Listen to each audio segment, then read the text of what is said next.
In this video I have an amplifier, Yamaha, well, it's actually a receiver I guess, natural sound stereo receiver RX-450. Bit of dirt stuck to it. No idea what the story is with this. It's missing the input knob, and I noticed this is a bit bent and the knob's loose on the volume. But this I think was just sold as a not going one, and it kind of got buried in the garage, and I just found it while cleaning up. So I guess we better have a look and see what the hell this thing is and whether we can do anything with it. Chances are it won't have too much wrong with it. But the cord's been cut off it. What do we got? I think we just got standard discrete transistor outputs, so no expensive chips or anything that could possibly write it off if they're not available or they cost too much.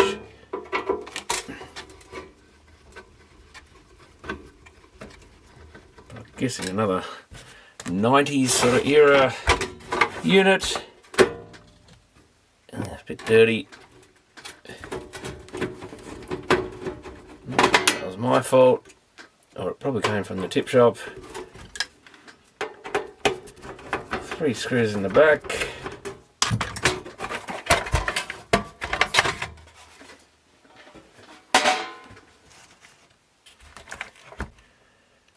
And what's it look like inside?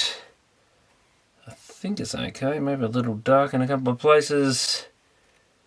No, I think that's just dust. A little bit of rust on the radio.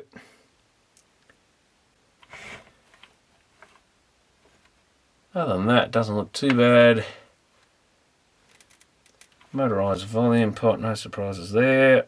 Just normal 50 watts a channel type of output. 4 speakers. Oh, what is this thing? Oh, I think we said RX-450. So it's got phono, CD, tape. So still of the era. That's broken off a bit, but it doesn't really affect it. Oh, well, I guess we should probably get this cable clamp grommet out. I'll just cut it off for now.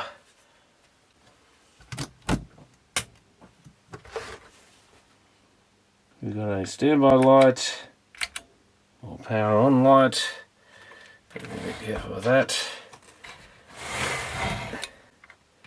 Got a tune light. Oh, we've got to pinch a knob off something else here. Of course, that knob's different, isn't it? Ooh, that's doing some weird stuff. Tune a CD. Let's take it that's meant to flick along them. I think it's like it's going to the other inputs, but the LEDs aren't coming on.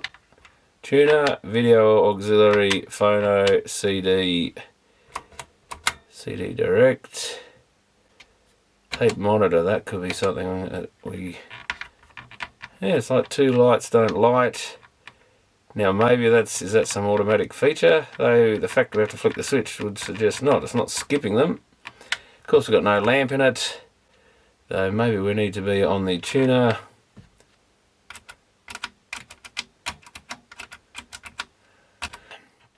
Let's turn both speakers on. I haven't heard anything go click there either, so that's not necessarily a good sign. Let's turn it off. Oh, maybe it did.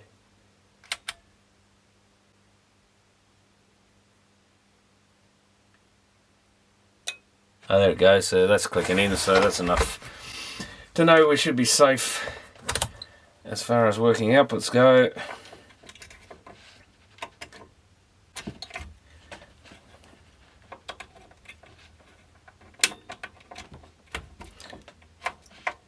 At least not shorted ones, I guess. Yeah, no DC there. So, no surprise that the lamp's probably blown in it. Yeah, just being careful because there's a lot of mains wiring here comes in. Bare stuff up there and into the relay.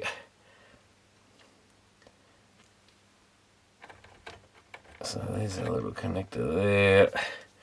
It'll probably be reading higher than it should. I assume this is going to be AC, is it? Since it's...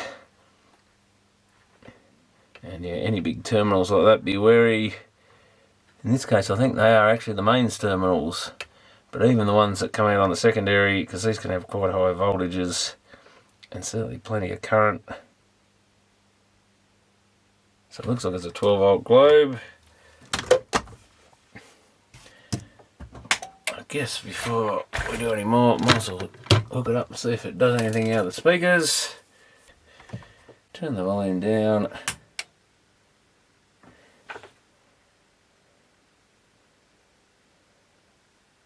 Speakers are in. Don't hear anything yet.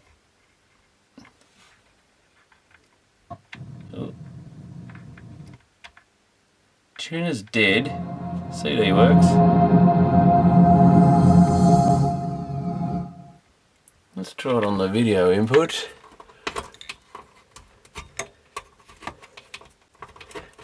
Get some noise on the phono or something. Yeah, that's video, so the light's definitely not working on video auxiliary.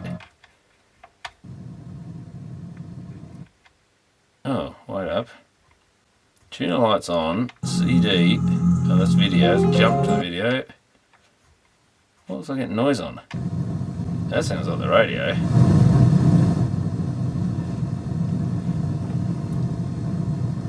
Tuning. Let's go, where's the band? Yeah, it doesn't seem to do much. That's why I need the display running. CD direct.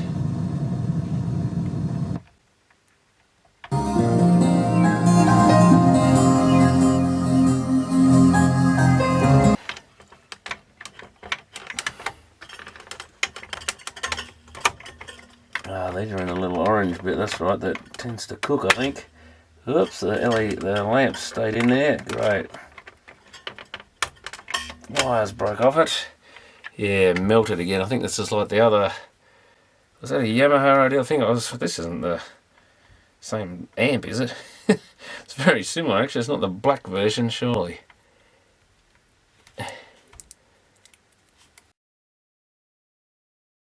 Other one I had is an 830, but I reckon these are the same era by the look of it.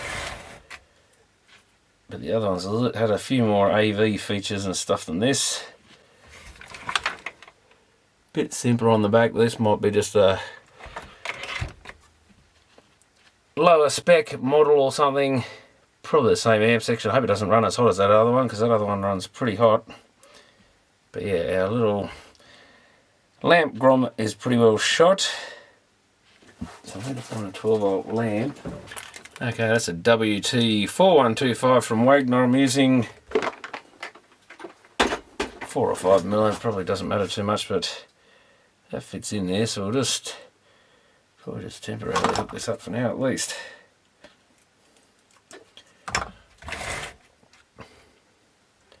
Pull that plug and remove what's left of the old one. Often they have leads going back up inside these wires. They've been pushed in or something, so you've got to cut a little bit extra off.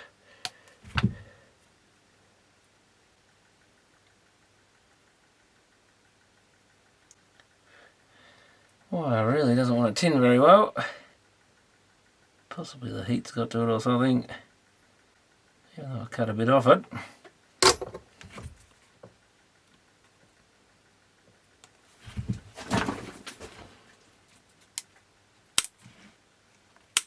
Put a couple of small bits of heat shrink over it so they can't short out.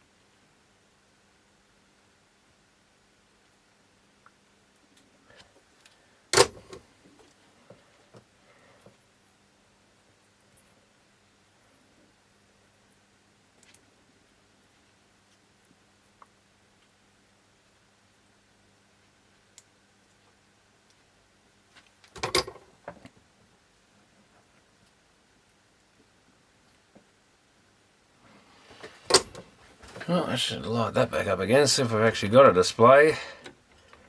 Because it's doing some weird stuff, so who knows if that's even going to work.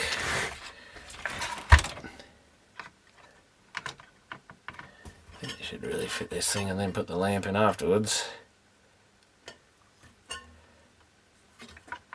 Just putting too much pressure on the bulb.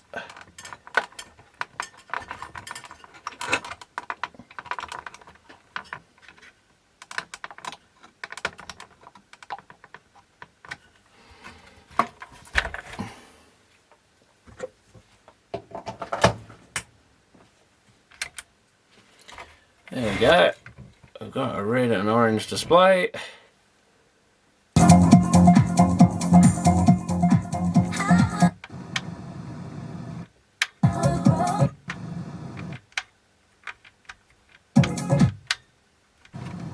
So that part all seems to be working, but I'm not sure if our input selector is working.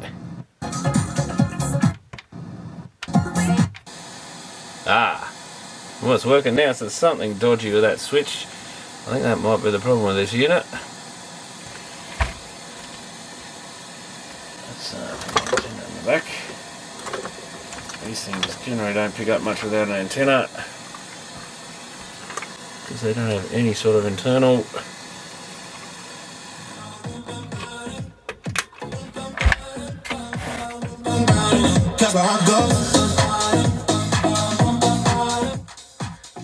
Well, that seems to work.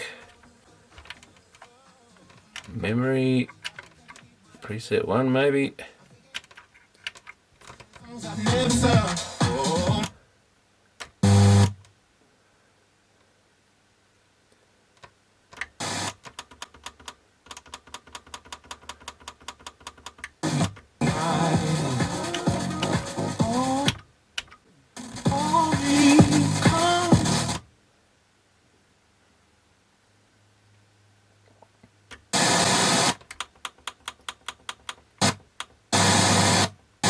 Is it 553? I can't remember.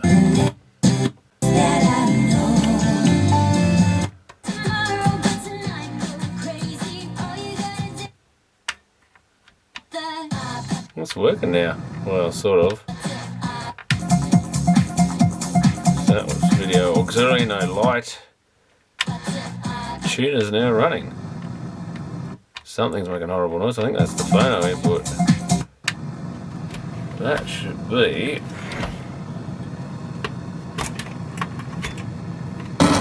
Oh yeah. So that's picking up a lot of noise.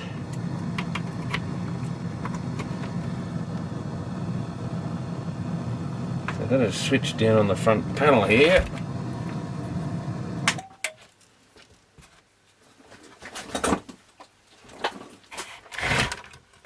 I think the first thing might be to see what the solder joints are like on it. We've got circuit board screws there. Is that the transformer? Some of the transformers attached to the end panel. Circuit board, yeah, screws onto the bottom here, so we've got to basically disassemble the whole thing to get to that switch. Should I just try giving it a clean maybe?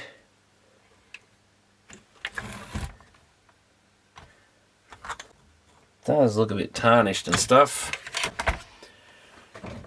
I guess the first step might be to clean it, if we can get stuff down in there. Just going to have to get a good soak.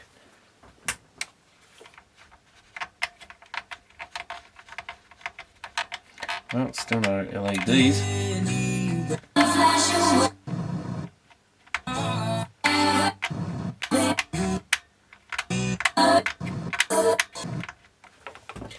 Thing is, we're going to have to check why these LEDs aren't running. They will go back to this micro, I would assume. And you would think that switch would just feed the microprocessor a bit of... That connector's not sitting in there the best. We'll just feed it a bit of pulses or whatever. And it just sequentially switches along. I think I have to at least take the front panel off and have a look. Because I don't think that switch actually is really switching anything. Now it's got more contacts than the ones that are, especially if they're a remote unit, they usually just do the equivalent of pressing the up and down button. But this might have direct selection or something. That's a separate board. Have to look at what these are doing. That's definitely got a nut on it. Does that mean we've got to disconnect or unscrew that? So that's attached to the front panel, so if this thing has been knocked around or something, I might have broken a connection there.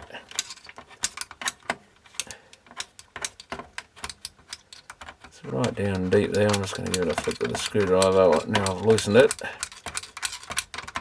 That's got it loose.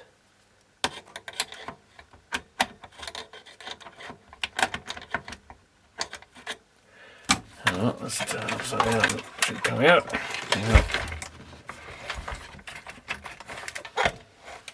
Now we've got screws on the ends and clips by the look of it. Just have to work out what's actually holding this together as we go, I think. So I've got to lift that board.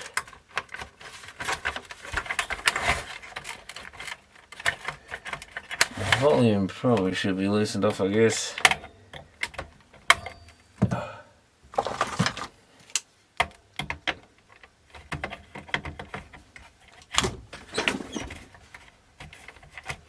So we leave that behind.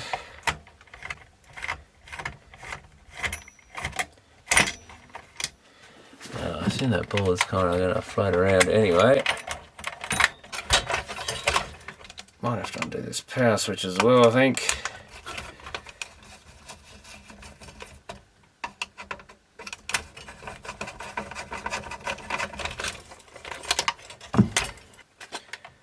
Get that off, and we've still got another little board here. Can unplug there? No. Just remembering all that'll be live when the power's on. Can't do, what is this, a remote receiver or something? Let's leave that behind. We've got one plug to our FM LCD. I guess we probably should pop this board. Something else holding it, I can feel it. Oh, these little things. No doubt.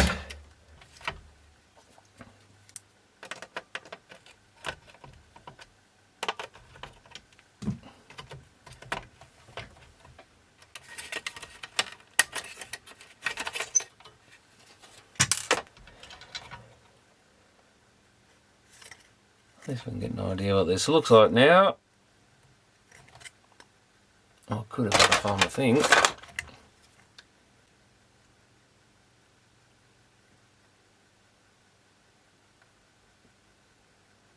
I already soldered a couple of pins on those LEDs because they look a bit dodgy, but they seem to be alright. So that just goes back down to this chip. Can't help thinking there's some mode I'm missing. We've got a switch here might want to come off. Guarantee we forget to put that back too. So we've got a plug here is kind of sitting up like it's been like that since it came out of the factory.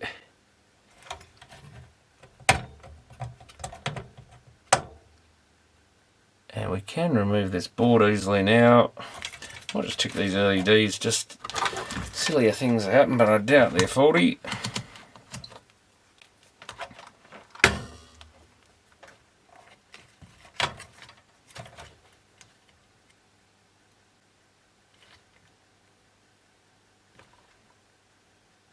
Yeah, nothing the other way. So 1.5 volts, drop roughly.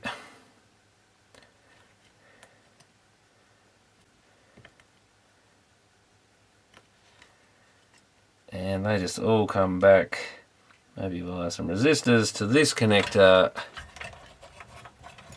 which goes where? Damn cable tie, I'm going to get rid of that cable tie.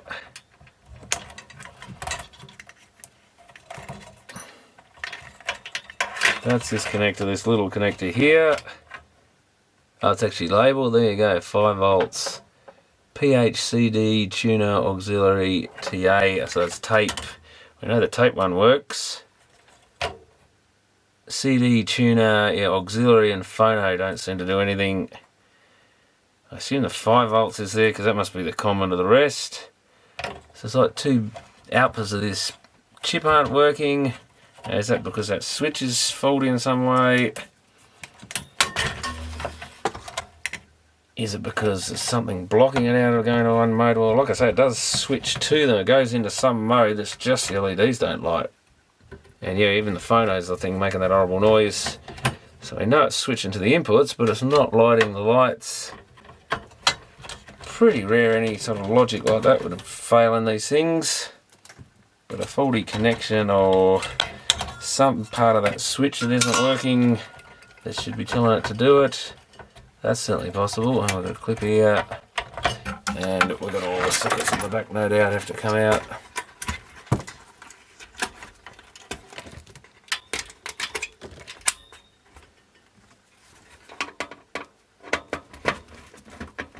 But yeah, very rare you get things like that faulty in an amp. Usually the one part that keeps working is that sort of just signal LEDs and stuff. So that could be an interesting one.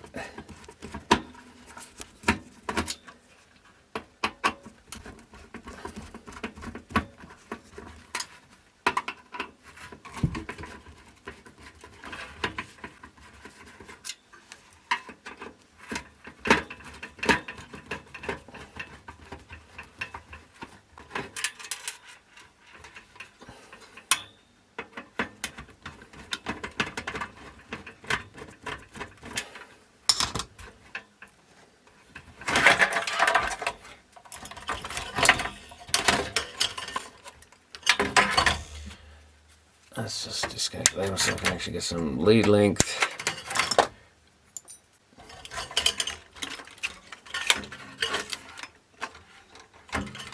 And usually best to keep all your cable ties with your screws and stuff, so it reminds you to put them back again. LED, not sure what that is. Let's have a look. That's our switch down here. So it's got 2, 4, 6 connections, so not a lot. The fact it's feeding the chip makes me think the chip's okay.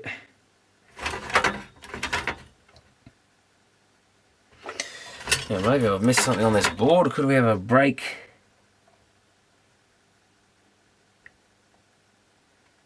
So those LEDs all go to a common. That goes through a resistor, 150 ohm, because this is very unlikely to be faulty. Maybe we'll do a measurement across the actual, which is the connector that comes up. So it's this connector here, and we have 5 volts. Oh, well, the red one, so it's at the end near the hole. So you would think that's 1.3. These should all measure the same. Oh dear. And they do. So I would suggest the board's completely fine. It's the output of this chip that's failing to operate, so it's not grounding the LEDs. That is a worry. So 5 volts. Let's go to the actual pins of the chip. That's 1, 2, 3, 4. It's 4 of them. Now another one goes to, oh, it's the tape one there, I think. Goes to another pin. Is it that one? Yeah, that one, because it's switched differently. I think that's the tape in switch, tape monitor or whatever they call it. Wow. Now I need to get this power switch somewhere safe and away from the earth and the chassis and everything, which is almost impossible, I think.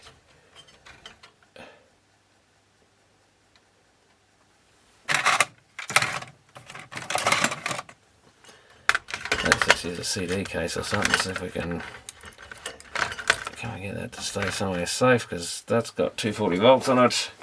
I think we're only touching the metalwork with the heatsink then, hopefully. That just went to the tuner display, so we should be safe to turn this thing on. And yeah, how do I? Let's not do that. Let's push the switch in without. So there goes one of the relays.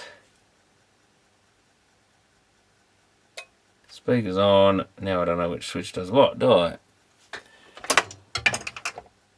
Oh, it's the rotary switch, isn't it? What am I talking about? We've got one LED, two LEDs.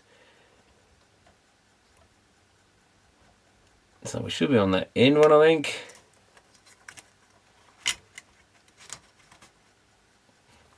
We can use our infrared remote case, probably the volume case as well, as an earth. 5 volts there, and it's down. That's interesting. So that's, surely it's not the LEDs. Yeah, so they're sitting at 4 volts on the other side, which is just the forward drop of the LED acting like a diode. Oh, that one's at 0.1. And this one's at 0. Which I think I said that should be the one. Yeah, gone the other way, have we? There's one running, which is second one now. Should be 5 volts one side. 3.6 on the other side. Oh, we've got a resistor here, haven't we? 0.1 on the other side of that resistor. That's a good point. We've got to remember that's in place.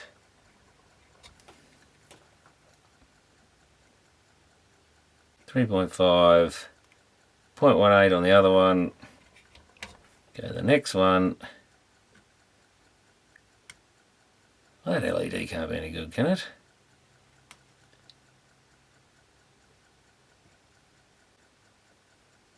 Got a full 5 volts or something across it.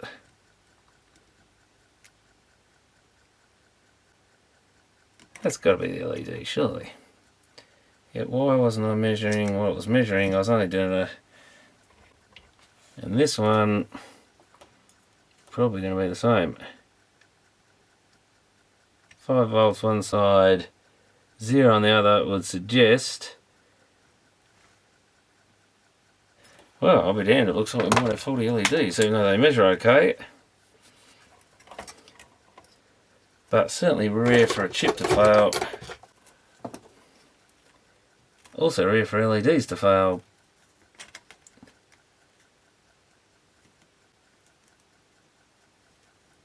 Do we have to take the old plastic bit off? We might have to. I think that's well and truly stuck.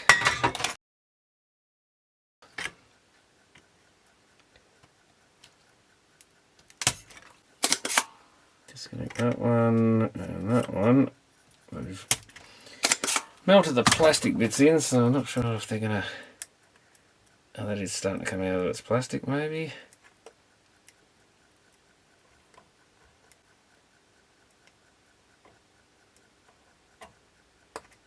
Finally came.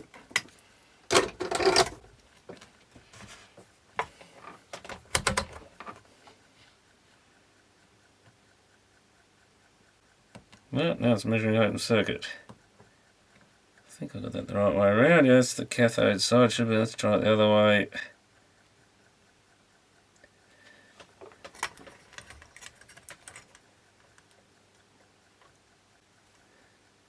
Where's the hole I got it out of? Nah. So something across that hole is measuring like an LED, that'd be right. Oh, they fooled me. That's why you can't trust anything in circuit.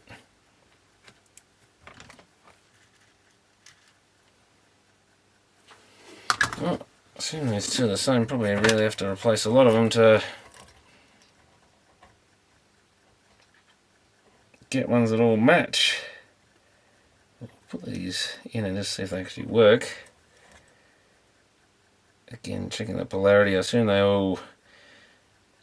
I mean, there is a flat piece on one of these, but also the bigger piece inside is normally the cathode, as long as all the big bits face the same way.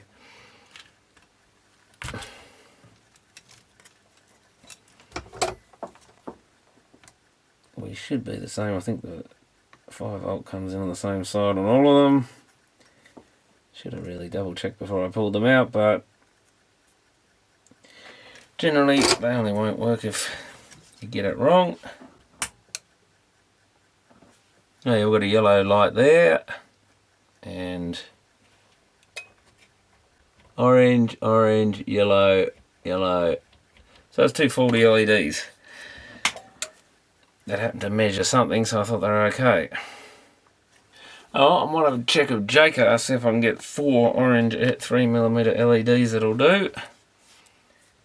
Okay, I visited the local JCar, and somewhere here I've got some LEDs. Wouldn't be a trip to JCar. I finally got myself some new clip leads. Hopefully these are better than the ones I've had for 30 years or something. Getting a bit rough, so thought I'd get some of those. I've got a couple of sets of clip leads to put the Zach Kai Wheats power supply that came with a couple of rubbishy ones. They need replacing, and probably my other power supply is getting fairly worn out now. But there they are. I just went in to buy 4 LEDs, and of course ended up spending a bit of money, and also got myself a new tip cleaner for the soldering iron. I'm still using the old sponge that came with it, which you've got to put water on, so it'll be interesting to try this out. It says it's for lead-free soldering, but hopefully it works for everything. Sure it will. So I ended up buying 10 of these LEDs because I thought I might as well get some for stock since I only got one brand new one left. But at least these all should be consistent colour. They only come in one brightness, the 3mm ones. Hopefully around the right brightness of what I want. So which way around do they go? Big bit to my left. Well, they fit in nicely, so that's something. Well, then again, it's... I hope they haven't got those. They got those little thick bits on the leads, as many did. Oh, they go through with a bit of extra pushing. They're slightly taller.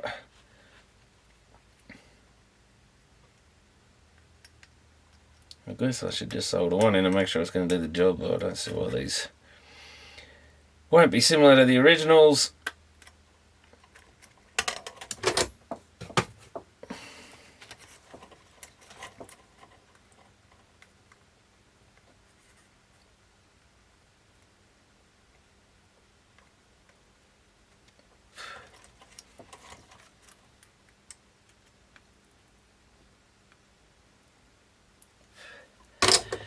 But another thing I was thinking is, because these have died, there's a fair chance the originals want replacing anyway before the other ones may go. Don't really know why they died. Could have been something environmental or something like that.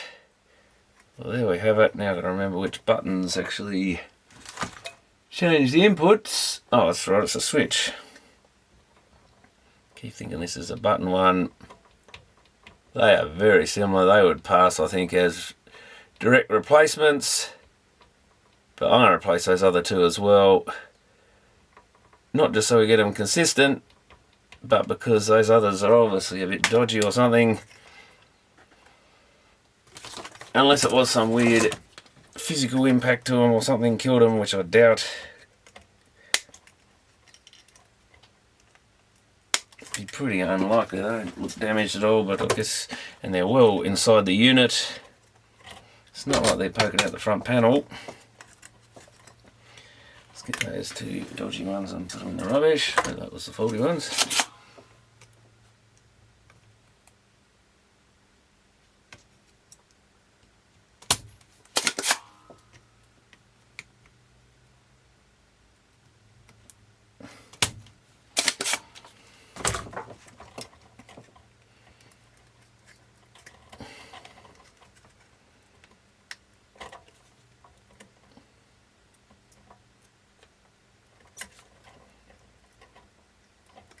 Come on, geez, they're a tight fit in these plastic bits.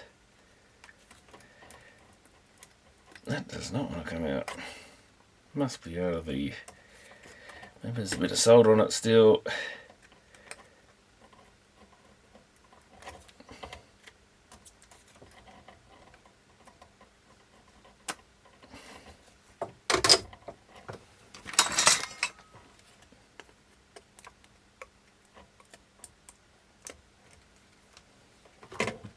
Let's just fire it up again and make sure they all work. Whoops, I bent one.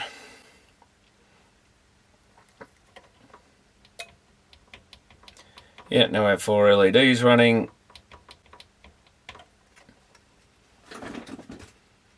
RH, don't know what that's about.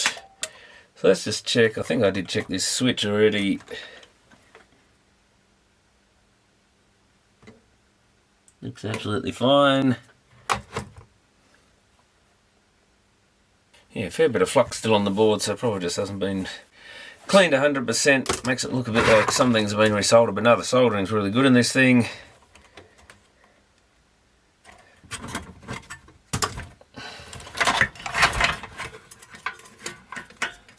And the easiest way to get this clamp grommet off is while the thing's apart.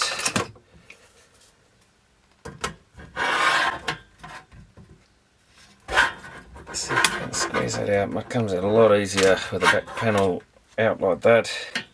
That can just go back in any time. But while we got it in pieces, I was probably going to have to do that anyway. Take the back off at some point.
That goes on there.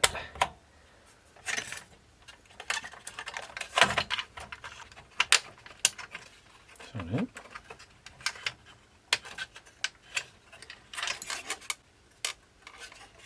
Guess so.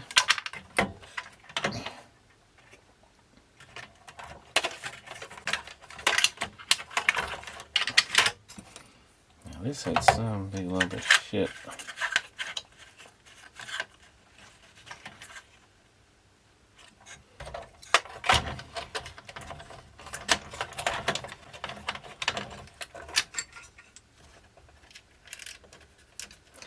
That's not for that one.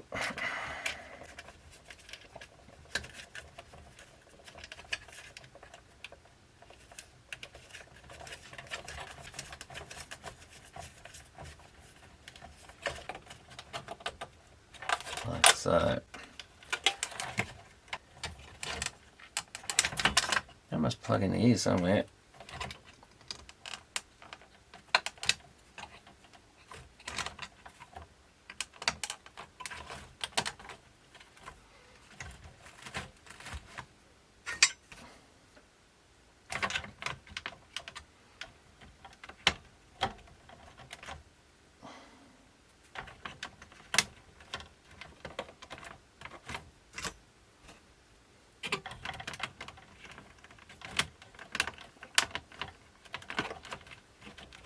Okay, back in there.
Oh yeah, it goes onto there. Fits into there. Cool.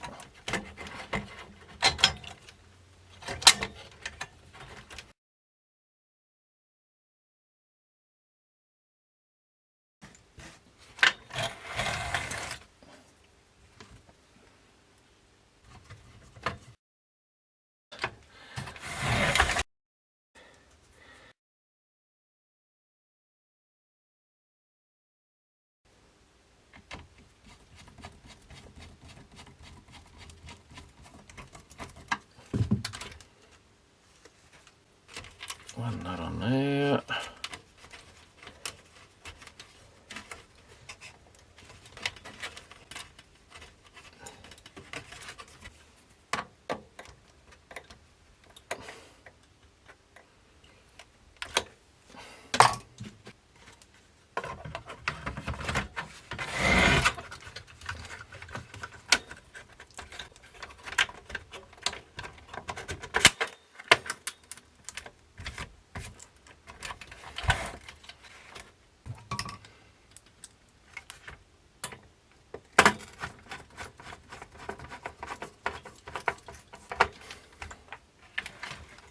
Okay, we're lit up. Gonna have to find another knob for this thing.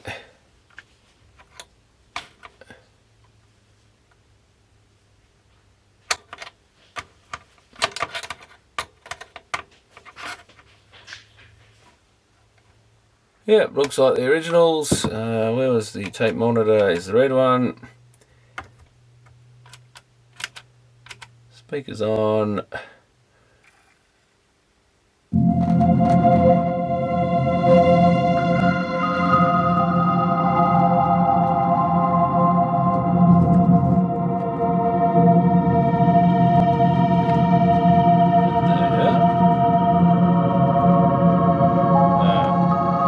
Looks like they've actually got a different knob for the loudness and the bass and the others. Oh, that's a new one. Defeat. Yeah, that one's actually got the pointer in a different spot. Well, that's certainly a new one for me. I haven't seen that before, I don't think.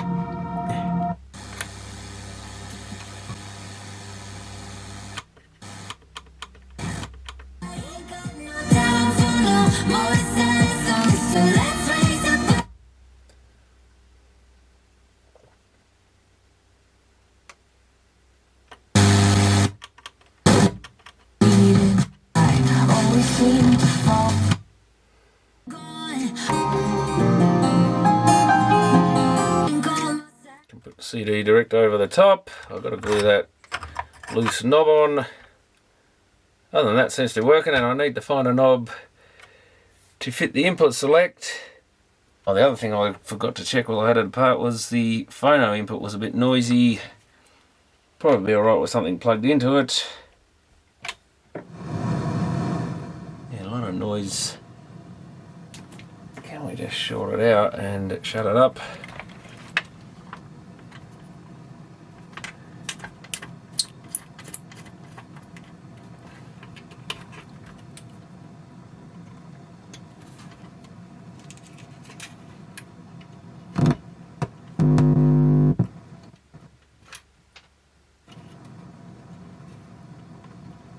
Is it only one channel maybe? Shorting that one to ground shuts it up. Oh, I think I just turned it off.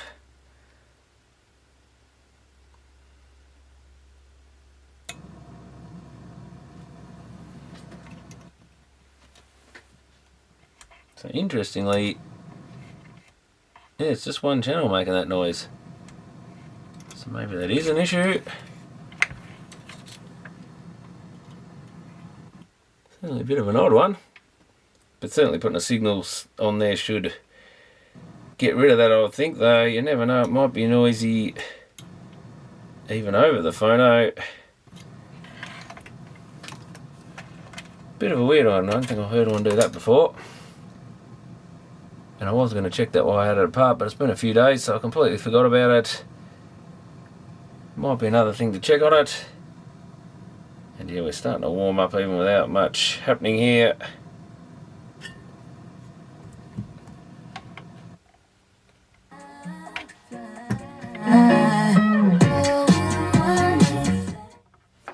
but not a bad little compact unit. Uses a radio and an amplifier. But I'll have a bit more of a look at that and see if there's anything weird going on with that phono input, and get that mains cord fitted with a proper one. Oh, that's right, I was meant to put this little rubber bit back on. I just remembered, I spotted that last time. Not that it makes any difference. I don't think it's probably just designed to stop any light coming back into the unit from the lamp. Probably part of why it gets so hot in there is they've sealed it up too much, really. But that was in there originally, and there were a couple of cable ties. I've got 3 left over, so I must have cut 3 cable ties somewhere. I might actually have to have a look at the video again to find out where they were. I think a couple were on these cables along the back here. A couple in there somewhere. I forget where the other one came from, but I might have to look at the video, because always should put your cable ties back in. Keep your wire address proper. But that all seems to be running again, so it's just a few faulty LEDs, nothing too major. So, thanks for watching.